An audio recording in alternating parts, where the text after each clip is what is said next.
Questão número 11. Ele traz a empresa Falcon 51 sobre o balanço patrimonial dela e questiona sobre os indicadores de endividamento da empresa. E quando ele fala em endividamento, nas afirmações ele traz falando tanto sobre o grau, composição e participação. E solicita para marcar a alternativa incorreta.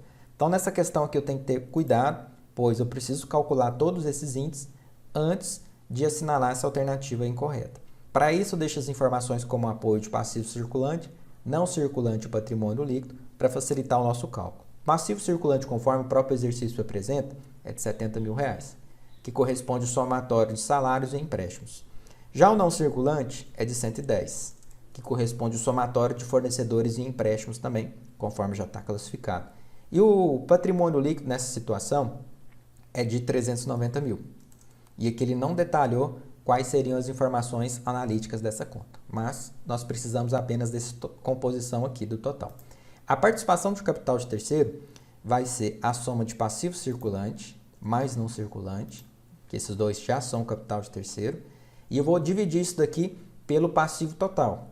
Quem é o meu passivo total? Origens totais, né? Que é o passivo mais o patrimônio líquido.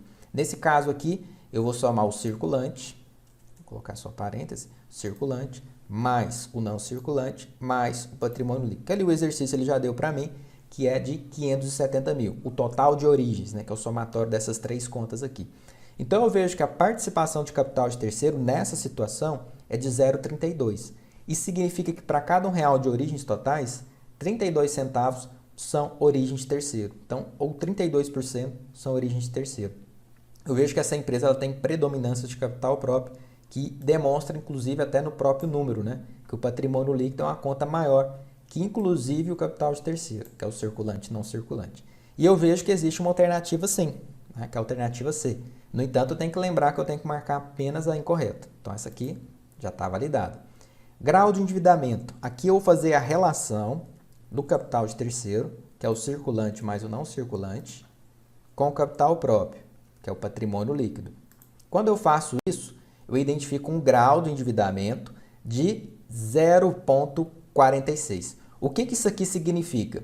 Isso aqui significa que para cada R$1 de recurso próprio, existe 0,46 de recurso de terceiro. Então, o sócio coloca R$1, o terceiro coloca 46 centavos, né? De certa forma, eu vejo, então, que realmente existe um grau de endividamento nessa empresa de origem própria, né? Realmente existe predominância de capital próprio no negócio.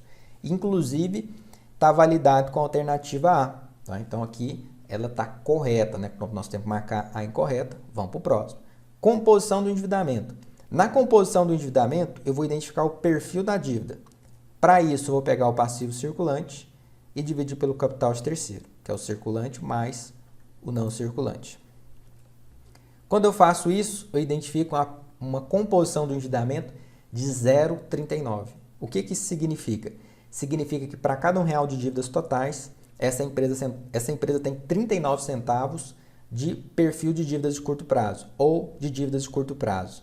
Então, significa que a maior parte das dívidas, na verdade, são de longo prazo. E o próprio número já tinha mostrado isso para nós, né? 110 é maior que 70, que é o passivo não circulante, é maior que o circulante.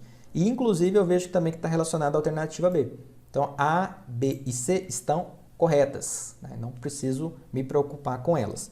E aí eu vou ler a alternativa D. E ele fala que podemos afirmar que a empresa possui mais capital de terceiro do que capital próprio. Nesse caso aqui ela está errada, porque nós vimos tanto pela participação de capital de terceiro, né, que ela é baixa, ela é 32%, para cada R$1 de capital próprio tem 32 centavos de capital de terceiros.